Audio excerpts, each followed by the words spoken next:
Es importante poderlo esclarecer, si vale la definición, con un abogado constitucionalista.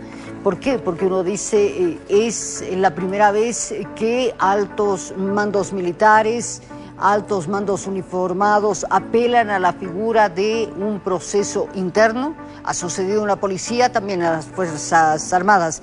Está con nosotros el doctor Israel Quino, a quien le doy la más cordial bienvenida al programa. Muy buenas noches.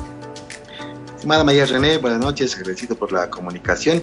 Un cordial saludo a la audiencia del programa en todo el país. Bueno, hubo un pronunciamiento una vez que fue aprendido Cuéllar.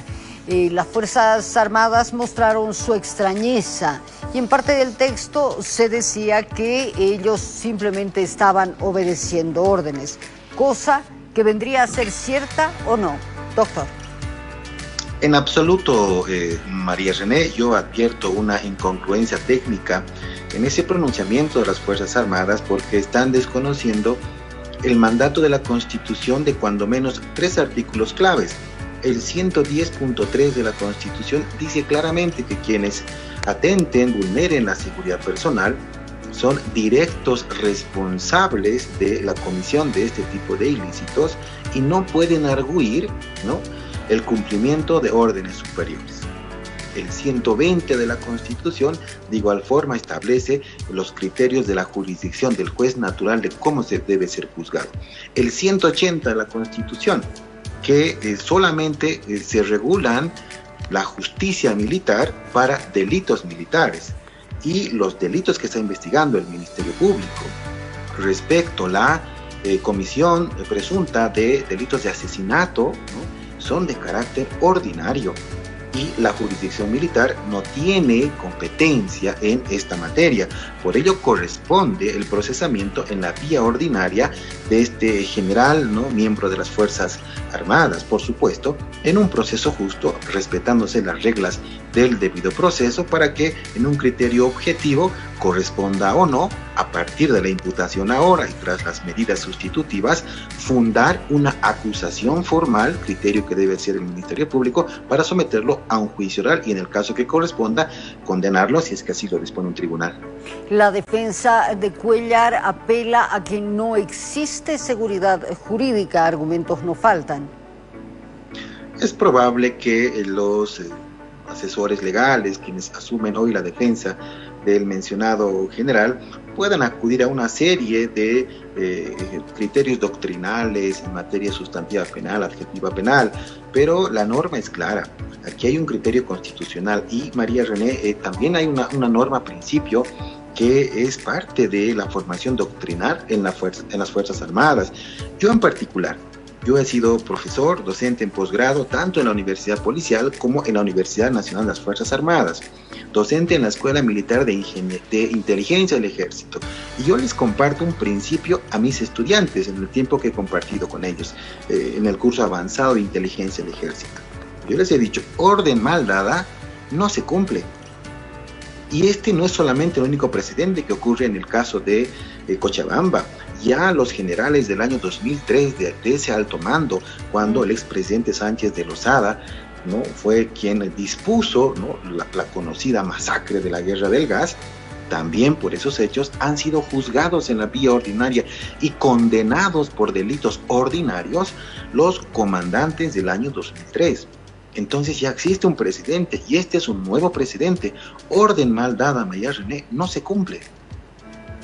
Bueno, dentro de esto habrá que resaltar frases, por ejemplo, que ha vertido el presidente de la Comisión Interamericana de Derechos Humanos previa a la llegada de esta comisión que está investigando estos hechos, cuando se ha referido al papel o a la obligación que tiene el Estado de asegurar las condiciones para una protesta ciudadana, digamos, que podía haber provocado un desastre mayúsculo en el caso de Sencata.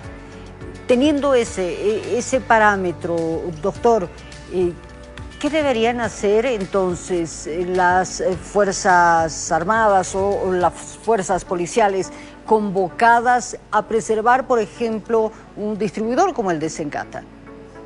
Sí, existen, por supuesto, excepcionalidades en ese tipo de reglamentaciones, María René, en los criterios del uso, y esto es, primero, excepcional de la fuerza, y el segundo, proporcional de la fuerza.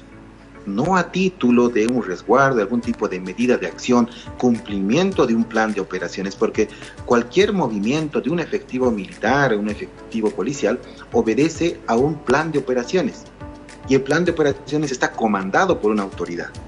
Pero este comando, esta instructiva emanada también por autoridades superiores, no puede ir en contra de derechos fundamentales. Por supuesto, no puede atentar derechos a la vida, ¿no? Ni otros. Seguramente, en el caso de Sincata, por ejemplo, lo que ha ocurrido también con los muertos acaecidos en el Alto, ¿no? Si bien habrá que resguardar el tema de los recursos naturales y la distribución para ese momento de combustibles y gas, tampoco a título de aquello se puede generar uso de armamento letal y atentar a la vida.